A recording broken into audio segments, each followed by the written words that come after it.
The Holy Gospel according to Matthew, chapter 25.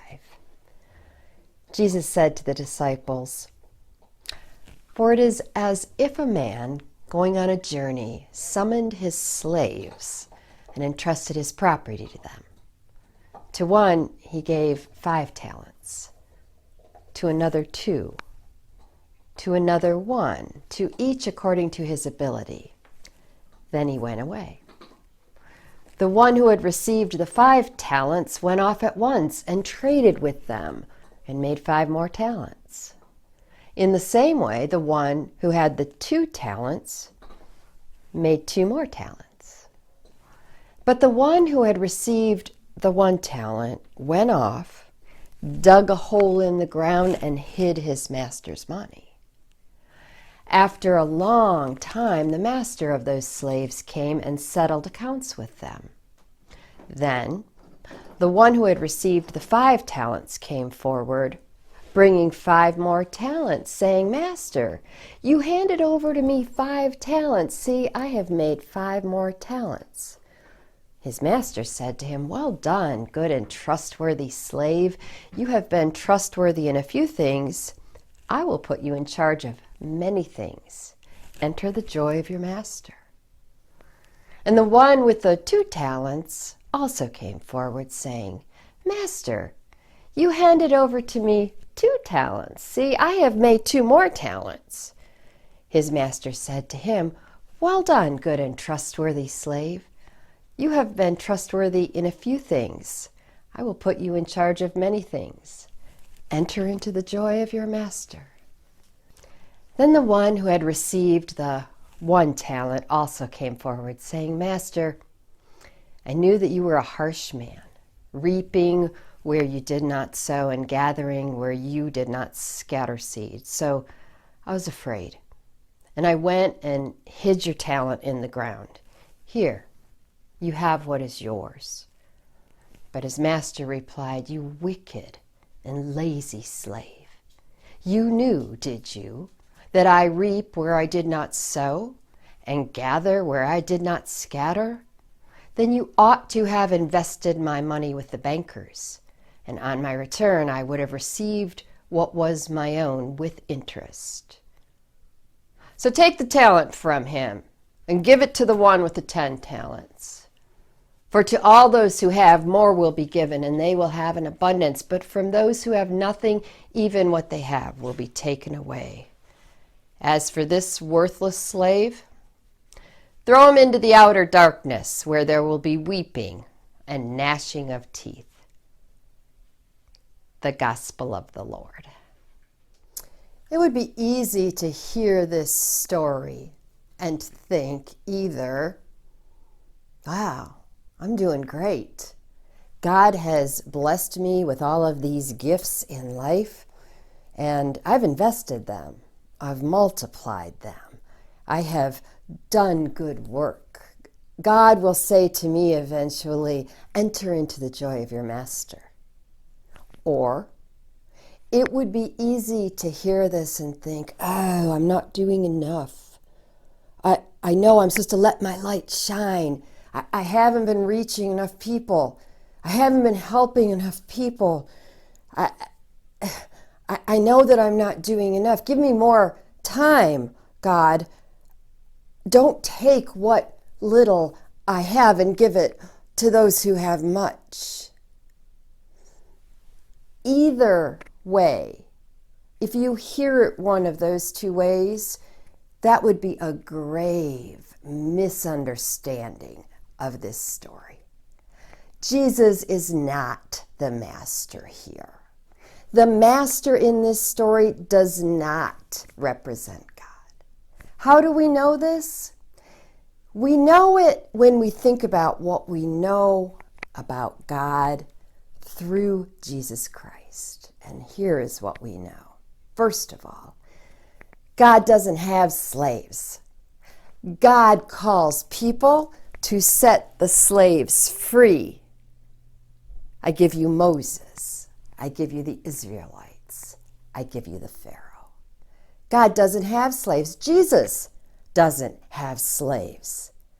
Jesus sides always with those who are in pain, who are suffering, who are on the margins. Jesus never, anywhere, gauges human worth on financial investing of any kind. Do you ever remember hearing a story in which Jesus gave some people money and said, hey, see what you could do with this? I mean, short of the loaves and the fishes, though, wasn't that more about being with so many hungry people?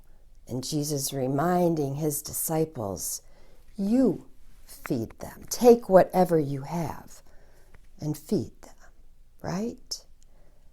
What we know about Jesus is that when Jesus went into the temple and confronted the money changers, he flipped the tables over, said, no, not here. And why?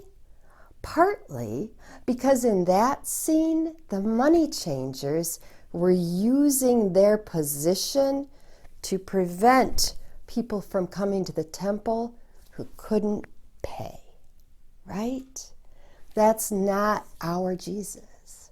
So when you hear this parable, the first thing you should know is the master, it isn't God, and it isn't Jesus. And yet, whenever we hear the gospel, we do have to ask ourselves, where is Jesus?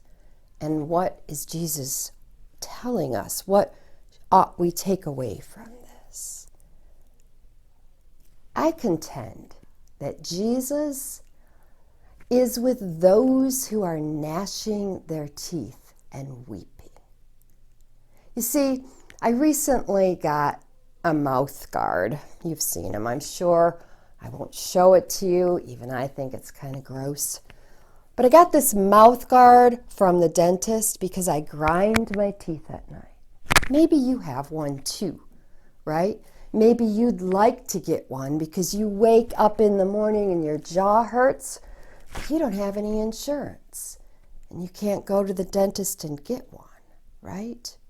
So at nighttime, I, like many people, grind my teeth. Why? Because of anxiety, because of grief, because of worry. And lately, certainly more so in the last 7 months, since we all found out about COVID-19, I can't sleep. So I spend part of the night putting this mouth guard in and out. I want it in if I actually am going to sleep. I want it out if I'm not. And I lay there in the darkness. And if I'm lucky, I cry. Because letting the tears out creates space within us to keep on keeping on the next day. And so in the middle of the night, when people often think of crying out to Jesus, Jesus finds me more often lately grinding my teeth, gnashing my teeth, and crying. I believe Jesus is right there with me and with you, because Jesus is always with those who are suffering in big ways, in small ways. That's where Jesus is. Take this guy that I helped this week. I got a phone call from a guy who was trying to get home up north. He's in the midst of moving here so he could get more adequate medical care for a serious condition in his brain. He ran out of gas and asked if our church could help him get some gas. Fortunately, this church does help people in this way. So I went to this gas station and I met this man who explained to me he had come down yesterday to go to the doctor today to get his wound on his head taken care of. And he took off his hoodie and showed me, and he had all this gauze on his head, and I could see the wound. and it was awful. He had a dog with him. And part of me was thinking, dude, you have this dog. You don't have money. And then he told me how he had slept in his car the night before. And this dog and he cuddled up. And the dog has been with him through this whole journey. Was helping to keep him warm. We talked for a while and we prayed together. This guy, he couldn't have had a mouth guard because he didn't have all his teeth. Because that's what happens when you're poor in America, isn't it? And I believe Jesus is with him in his suffering. But it doesn't have to be that depth of suffering. Take you, for instance. Maybe you are home right now. You had a career that you loved. Maybe it was in the travel industry, and you can't do it right now. Why? Because nobody's traveling. You didn't even realize how much you loved it until you couldn't do that. Or maybe you're retired and you have been for some time. And what you used to do, what used to bring you joy, what used to make you feel like you were taking care of God's people on earth is you volunteered at your church or at a local agency that feeds people. But you can't do that anymore because you're in the at-risk population, which is most of us, that cannot get COVID-19. So day after day after day, you sit home. You find yourself getting angrier. You've argued with your son on the phone. And you realize the anger isn't necessarily at your son. The anger is some kind of crazy grief because you can't do what you always did to serve God and to keep on keeping on. Maybe you're a teacher, a new teacher. You just graduated in the last 5 years. You have all of these plans, all of these ideas. You lay in bed at night with creative ideas on what you're going to do with your students. And one by one by one, you put them on the list of what you will do when you're able to see your students again. And then your students' faces start to come into view in your mind. And you cry because you know that some of your students are hurting, they're depressed. Maybe they're in an environment that isn't safe. And there's not much you can do about it except show up in a Zoom classroom 5 days a week and try to teach them. These are the kind of situations into which Jesus enters. And any and all of these situations leave us gnashing our teeth and crying if we're lucky, because crying makes space in us to keep on keeping on, right? If Jesus is with the people who are gnashing their teeth in today's story, then Jesus is not the one evaluating them on their money or on their investments or and how much they have given back to him, what he gave them under some kind of a contract in which the rules were not even clear. No. Jesus is the one whispering to each of you and to me in the dark of night, I love you.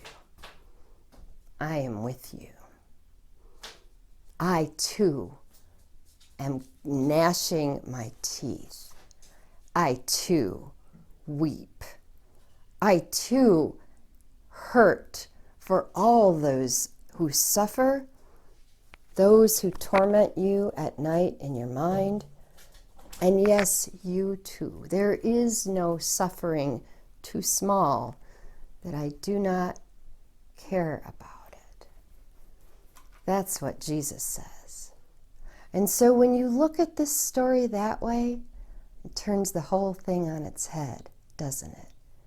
Because the third person in the story, who initially we might have thought did wrong, didn't do enough, was being punished, that one was actually being sent to that place where we always find Jesus, with those who are weeping, with those who are gnashing their teeth, with those who are doing their best they can with what little they have, praying it will be enough.